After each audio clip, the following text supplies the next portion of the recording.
Hello नमस्कार दोस्तों, एक बार फिर से स्वागत है आपका हमारे यूट्यूब चैनल टीचर्स एकेडमी पर।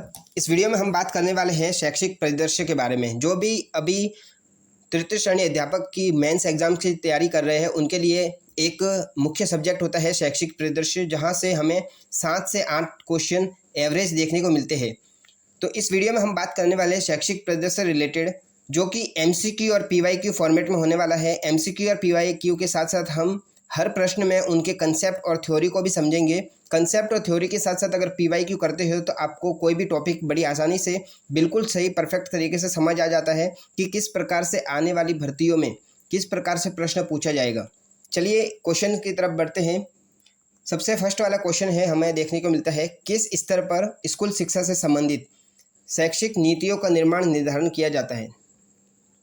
हमें ऑप्शन में देखने को मिलता है सचिवालय स्तर पर, निदेशालय स्तर, दोनों स्तर पर, दोनों में से कोई नहीं। चलिए सबसे पहले हम जान लेते हैं कि ये सचिवालय स्तर और निर्देशालय स्तर किस बेस पे दिया हुआ है। तो जो सचिवालय होता है इसे हम क्या कहते हैं, तो सचिवालय को सचिवों का घर भी कहा जाता है। यहाँ पर शैक्षणिक की जो भी नीतियाँ होती है उनका निर्माण किस स्तर पे किया जाता है, तो राज्य स्तर पे किया जाता है। और शैक्षणिक नीतियों का निर्माण निर्धारण सब कुछ सचिवालय स्तर पर होता है। तो फिर ये हो गया, ठीक है। तो फिर निदेशालय स्तर का क्या होता है, तो निदेशालय स्तर होता है कि जो भी शैक्षणिक नीतियाँ होती है तैयार तो कौन करता है, निर्माण तो कौन करता है, सचिवालय स्तर। लेकिन इन नीतियों का क्रियान्वयन कौन करता है, या फिर नीतियाँ जो भी बनाई हैं इनका सही रूप से उपयोग हो रहा है या नहीं हो रहा है, तो इसके लिए निरीक्षण भी करना होता है। तो वह सब कौन करता है, निर्देशालय, ठीक है। देखिए सचिवालय स्तर पर तो नीतियों शैक्षणिक नीतियों का निर्माण किया जाता है और निदेशालय स्तर पर इन नीतियों का क्रियान्वयन और इनका परीक्षण किया जाता है, ठीक है। तो प्रश्न में क्या पूछा है, हमें केवल शैक्षणिक नीतियों का निर्माण निर्धारण पूछा है, जो कि इसका सही आंसर अ वाला होगा। सचिवालय स्तर पर शैक्षणिक नीतियों का निर्माण किया जाता है, ठीक है, समझ आ गया। चलिए दूसरे प्रश्न की ओर बढ़ते हैं। प्रश्न है राजस्थान में निदेशालय स्तर के मुखिया को क्या कहा जाता है। ऑप्शन में देखने को मिलता है शासन सचिव, शिक्षा सचिव, शिक्षा मंत्री या फिर निदेशक। देखिए इसको किन स्तर पर बांटा गया, तो सबसे पहले होता है राज्य स्तर होता है, ठीक है। उसके बाद होता है संभाग स्तर पर, उसके बाद होता है जिला स्तर पर, ठीक है। उसके बाद किस पे होता है, खंड या ब्लॉक स्तर पर, ठीक है, खंड स्तर पर। और जो अंतिम में है ग्रामीण पंचायत के स्तर पर, ठीक है, पंचायत। देखिए इन स्तर पे होता है। तो जो राजस्थान में निदेशालय स्तर होता है इनके मुखिया को क्या कहा जाता है, तो सबसे पहले इसका आंसर आएगा निर्देशक, ठीक है। निदेशालय स्तर के मुखिया को निदेशक कहा जाता है। इसके बाद जो संभाग स्तर पर होता है उसे क्या कहा जाता है, तो संयुक्त निदेशक कहा जाता है। सबसे पहले तो निदेशक हो गया, फिर संयुक्त निदेशक हो गया। और जिला स्तर पर जो होता है उसे कहा जाता है मुख्य जिला शिक्षा अधिकारी, मुख्य जिला शिक्षा अधिकारी CDEO, ठीक है। इसको क्या कहा जाता है, CDEO, chief district education officer, ठीक है। फिर होता है, यह भी इससे रिलेटेड ही है, CBEO, क्या हो गया, चीफ ब्लॉक एजुकेशन ऑफिसर, ठीक है। मुख्य खंड अधिकारी होता है, कौन होता है, मुख्य ब्लॉक शिक्षा अधिकारी होता है ये। और जो लास्ट में आता है वह होता है PEO, ठीक है। PEO क्या होता है, पंचायत एलिमेंट्री एजुकेशन ऑफिसर। देखिए हमने सब देख लिया कि इन निदेशालय स्तर के मुखिया को क्या कहा जाता है। तो सबसे पहले राज्य स्तर पर तो होता है निदेशक, फिर संभाग स्तर पर होता है संयुक्त निदेशक, फिर जिला पे होता है जिला मुख्य जिला शिक्षा अधिकारी, ठीक है। फिर ब्लॉक पे होता है मुख्य खंड शिक्षा अधिकारी, ठीक है। और पंचायत एलिमेंट्री एजुकेशन ऑफिसर, ठीक है, PEO। देखिए आई होप ये आंसर आपको समझ में आ गया होगा, इसका आंसर भी समझ आ गया होगा, और इनके जो भी निदेशक जो होते हैं वह भी आपको समझ आ गया होगा। चलिए बढ़ते हैं अगले क्वेश्चन की तरफ। अगला प्रश्न हमें पूछता है कि राजस्थान में प्रारंभिक शिक्षा एवं माध्यमिक शिक्षा निदेशालय की स्थापना कब हुई थी। यह प्रश्न समझने वाला है, तो इसको आप पूरा ध्यान से समझिएगा। और जिसको भी आंसर आता है वो आप कमेंट में कर सकते हैं, बाकी जिसको इसको और डिटेल से समझना है समझिए, चलिए, प्रारंभिक और माध्यमिक शिक्षा निदेशालय की स्थापना कब हुई थी? तो प्रारंभिक और माध्यमिक शिक्षा की जो स्थापना हुई थी वह तो 1950 में हुई थी, ठीक है। लेकिन लेकिन इनको 1997 में, ठीक है, 1997 में प्रारंभिक और माध्यमिक शिक्षा विभाग को दोनों को अलग अलग कर दिया गया था। उद्देश्य क्या था इनका? उद्देश्य यह था कि शिक्षा व्यवस्था में गुणवत्ता एवं सुधार करना, ठीक है। देखिए, इनको अलग कब किया गया था? 1997 में, ठीक है। किनको? माध्यमिक शिक्षा और प्रारंभिक शिक्षा को। लेकिन बात करें माध्यमिक शिक्षा का कार्य कब से प्रारंभ हुआ? तो 1 जनवरी से। कब से प्रारंभ हुआ था? तो 1 जनवरी 98 से, ठीक है। देखिए, अलग तो किया गया था 1997 में, लेकिन इनका जो कार्य प्रारंभ हुआ था 1 जनवरी 1998 से कार्य प्रारंभ हो गया था। चलिए, अगले प्रश्न की ओर बढ़ते हैं। अगला प्रश्न क्या पूछता है हमसे? PMIS का पूरा नाम क्या है? ऑप्शन हमें देखने को मिलता है। सबसे फर्स्ट वाला है प्रोग्राम मैनेजमेंट इंफॉर्मेशन सिस्टम, दूसरा है प्लानिंग मैनेजमेंट इंफॉर्मेशन सिस्टम, तीसरा हमें देखने को मिलता है प्रोजेक्ट मैनेजमेंट इंफॉर्मेशन सिस्टम, और चौथा है पीपल मैनेजमेंट इंफॉर्मेशन सिस्टम। इसका जो सही आंसर होगा PMSI का, वह होता है प्रोजेक्ट मैनेजमेंट इंफॉर्मेशन सिस्टम। हम अगले प्रश्न की ओर बढ़ते हैं। शिक्षा में गुणवत्ता लाने के उद्देश्य से प्रारंभिक और माध्यमिक शिक्षा विभाग को कब अलग कर दिया गया था? ठीक है, इनके निदेशालय को कब अलग कर दिया गया? तो अभी जस्ट मैंने बताया है। दूसरा हमारा प्रश्न था कि स्थापना कब की गई थी? तो इनकी स्थापना तो कब की गई थी? 1950 में। लेकिन इनको अलग कब किया कर दिया गया? इनमें शिक्षा में गुणवत्ता लाने के लिए 1997 में बिल्कुल अलग कर दिया गया था दोनों को, ठीक है। हालांकि इनका ऑफिस एक ही है बीकानेर में, लेकिन इनको गुणवत्ता में सुधार लाने के लिए अलग कर दिया गया था 1997 में। इनका जो कार्य कब प्रारंभ हुआ था? तो कार्य प्रारंभ हुआ था 1 जनवरी 1998 से। अगला प्रश्न हमें देखने को मिलता है राजस्थान मदरसा बोर्ड की स्थापना कहाँ की गई? देखिए, अगला प्रश्न है राजस्थान मदरसा बोर्ड की स्थापना कहाँ की गई? तो देखिए, राजस्थान मदरसा बोर्ड की स्थापना कहाँ की गई वह जान लेते हैं, लेकिन इससे पहले जानते हैं कि मदरसा बोर्ड की स्थापना कब की गई। तो मदरसा बोर्ड की स्थापना की गई थी 27 जनवरी 2003 को। कब की गई थी? 27 जनवरी, ठीक है, 2003 को। जिसको भी आंसर आता है वह एक बार के लिए कमेंट में लिख दीजिए आंसर। राजस्थान मदरसा बोर्ड की स्थापना कहाँ की गई थी? तो इसका सही आंसर क्या है आप कमेंट में बता दीजिए। जब तक मैं बता देता हूँ कि राजस्थान मदरसा बोर्ड की स्थापना 27 जनवरी 2003 को की गई थी। और इसका जो उद्देश्य क्या था? इसका उद्देश्य था मदरसों में मुस्लिम समुदाय को, ठीक है, मदरसा में मुस्लिम समुदाय के बच्चों को आधुनिक शिक्षा देने के लिए इन मदरसा बोर्ड की स्थापना की गई थी। देखिए, इसका जो सही आंसर होगा जयपुर में।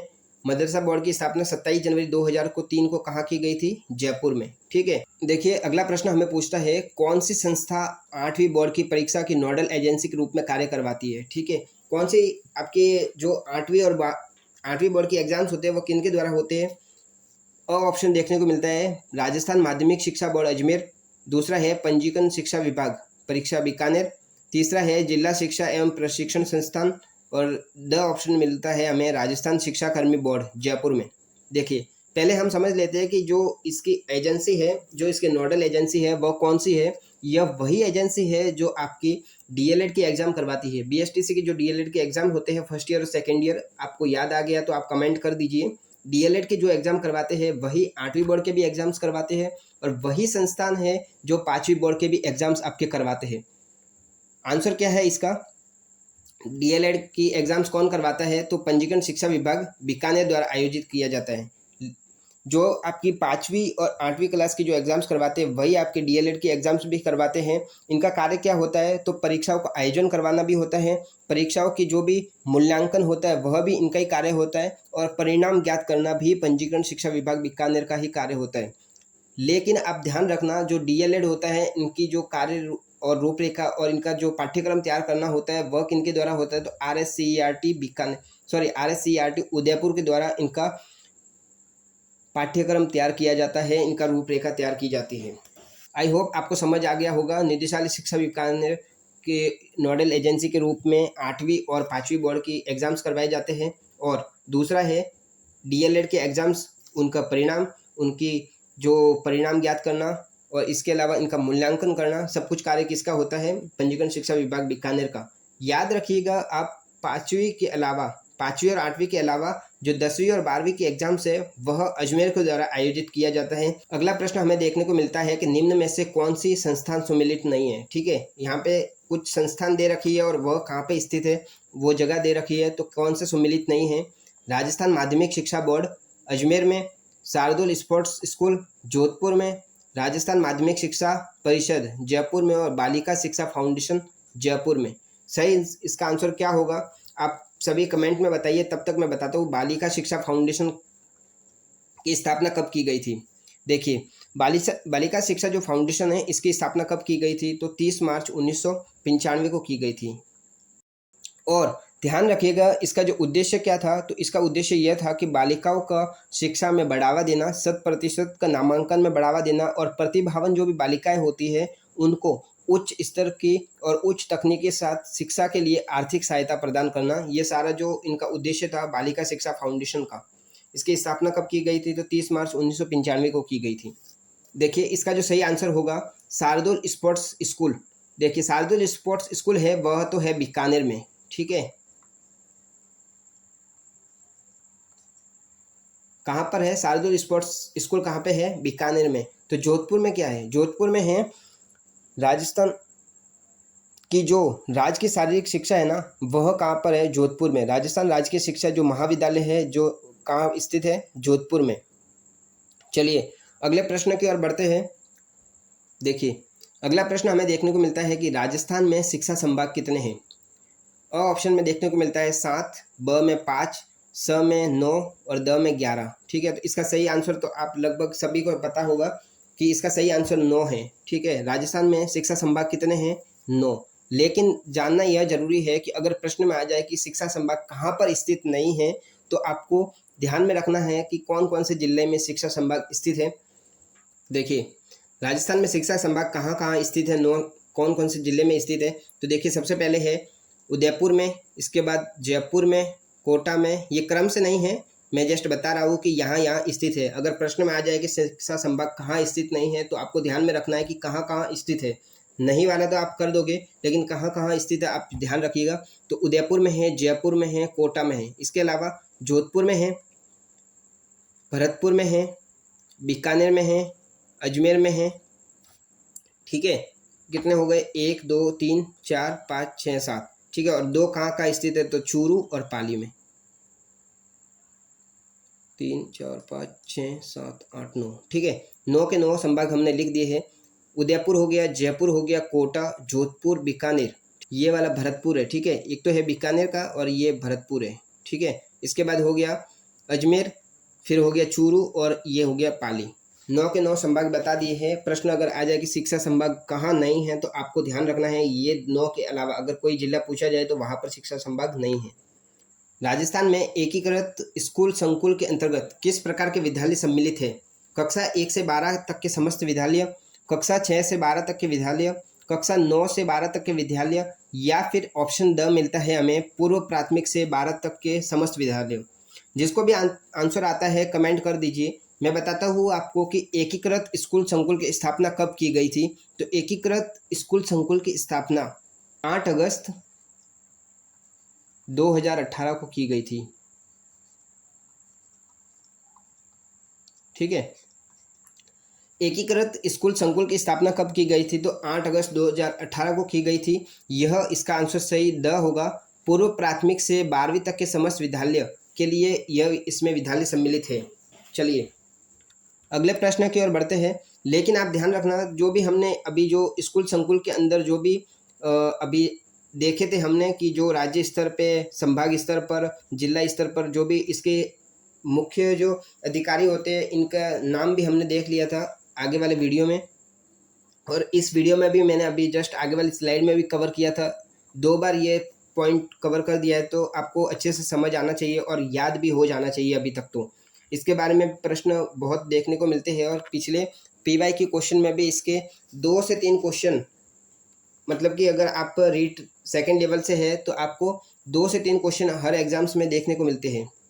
देखिए इस वीडियो में हमने देख लिया है कि इसके जो राज्य स्तर पर, संभाग स्तर पर, जिला स्तर पर और जो ब्लॉक स्तर पर और ग्रामीण स्तर पर, ठीक है, इनके अधिकारी को क्या क्या कहते हैं। जैसे निर्देशक हो गया, संयुक्त निर्देशक हो गया, जिला शिक्षा अधिकारी हो गया, ब्लॉक मुख्य शिक्षा अधिकारी हो गया, ठीक है, और पंचायत पीईओ हो गया, ठीक है, पंचायत एलिमेंट्री एजुकेशन ऑफिसर, ठीक है। ये सब हमने कवर कर लिया था, डिस्कशन कर लिया था इस बारे में। ये भी एकीकृत स्कूल संकुल का ही भाग होता है। चलिए अगले प्रश्न की ओर बढ़ते हैं। अगला प्रश्न है, संभाग स्तरीय एकीकृत स्कूल शिक्षा संकुल का मुखिया क्या होता है। देखिए अगला ही प्रश्न आ गया, हमने जो अभी जस्ट डिस्कस किया था। संभाग स्तर पर क्या कहते हैं, तो संभाग स्तर पर क्या कहते हैं, आपको ऑप्शन में से जो आंसर दिख रहा है वह कमेंट में कर दीजिए। अ होता है निदेशक, ब होता है संयुक्त निदेशक, द हमें देखने को मिलता है संभागीय आयुक्त और द मिलता है शिक्षा सचिव।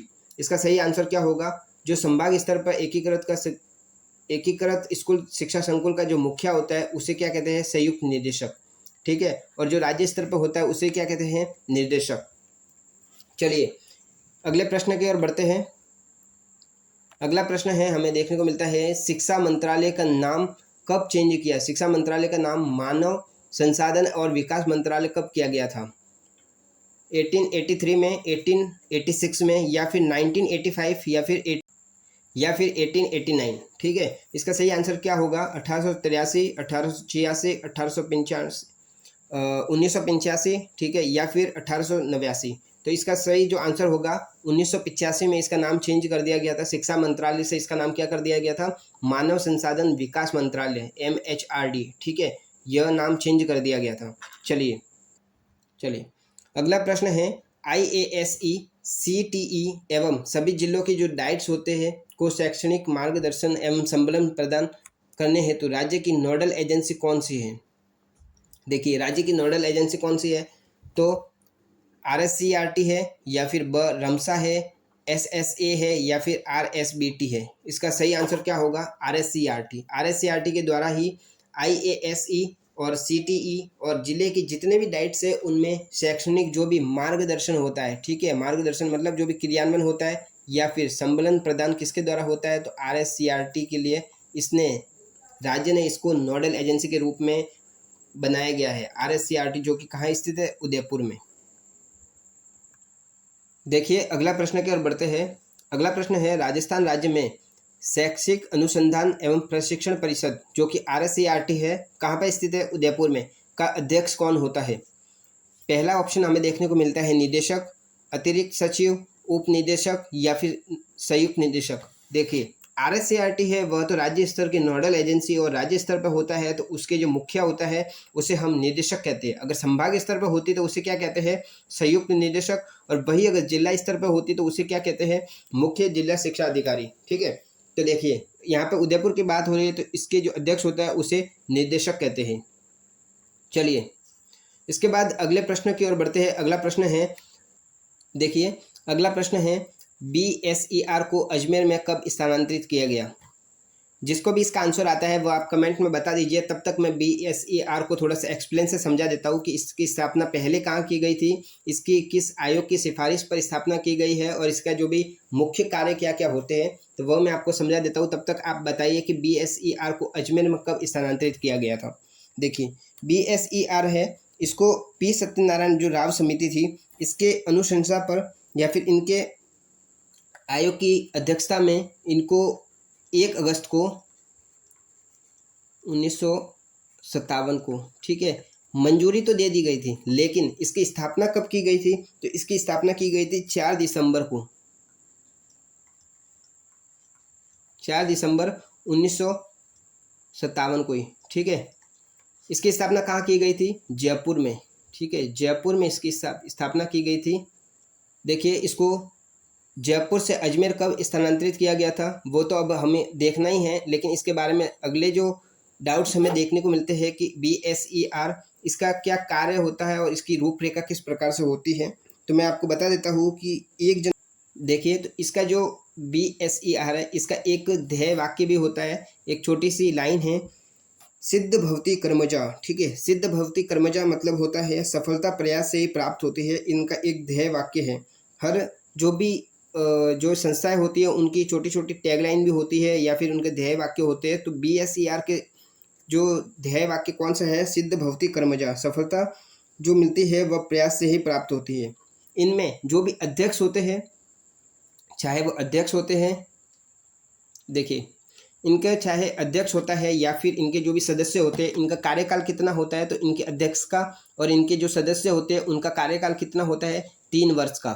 देखिए अब देख लेते हैं कि इनको जयपुर से अजमेर कब स्थानांतरित किया गया था, तो जयपुर से अजमेर स्थानांतरित किया गया था 1 जनवरी को, 1 जनवरी 1961 को। ठीक है, इसका सही आंसर क्या होगा, 4 फरवरी 1961 रॉन्ग, 1 जनवरी 1961 बिल्कुल सही है।